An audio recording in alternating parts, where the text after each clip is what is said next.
Hey everybody.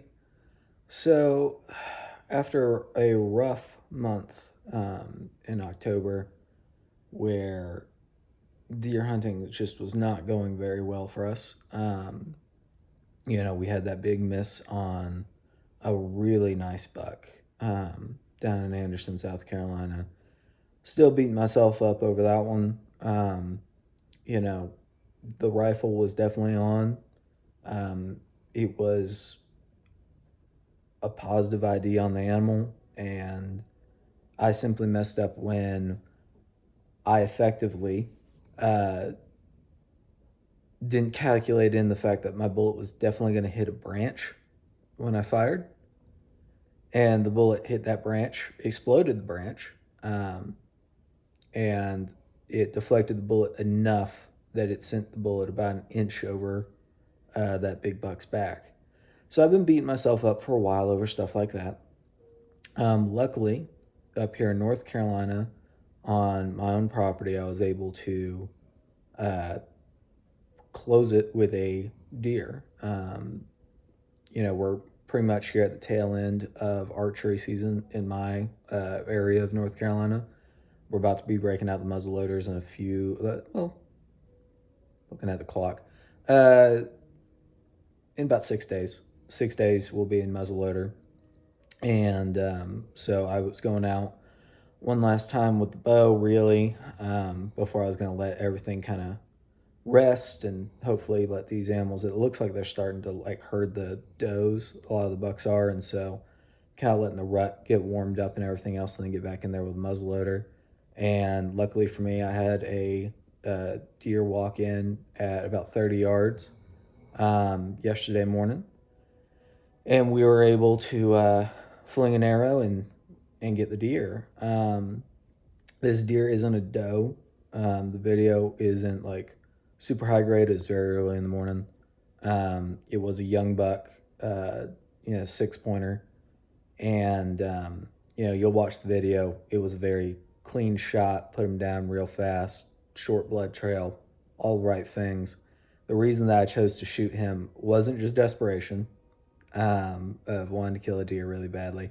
I've been meaning to harvest this deer, and when we first started the season, I had him coming on camera pretty consistently, and I was hoping either myself or Seth or one of the boys would get an arrow in him.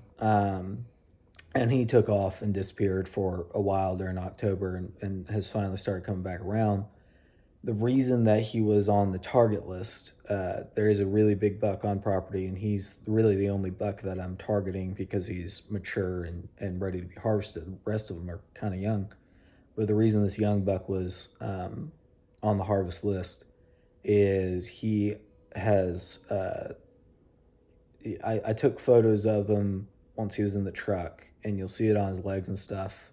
I should have taken a photo of his face, but you can kind of see it in the photo. He has warts.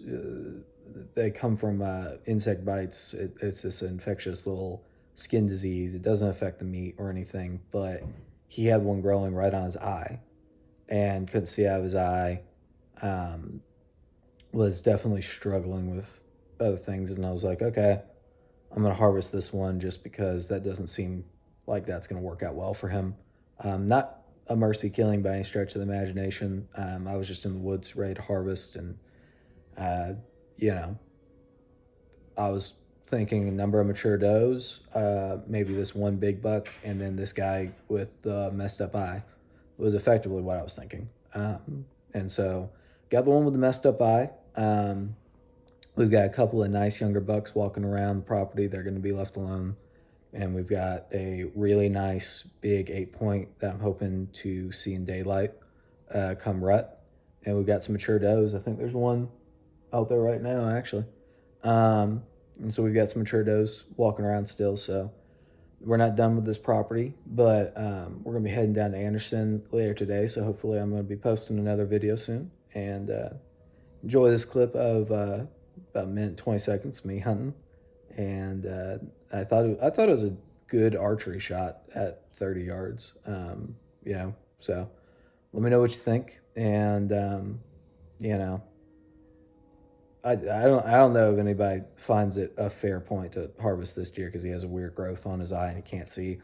Um, if you completely disagree with that, I understand. But to me, I was like, I mean, that's probably gonna make it hard to avoid predators. It's probably gonna make it hard to fight other bucks during the rut. Probably gonna be hard to spread your genetics.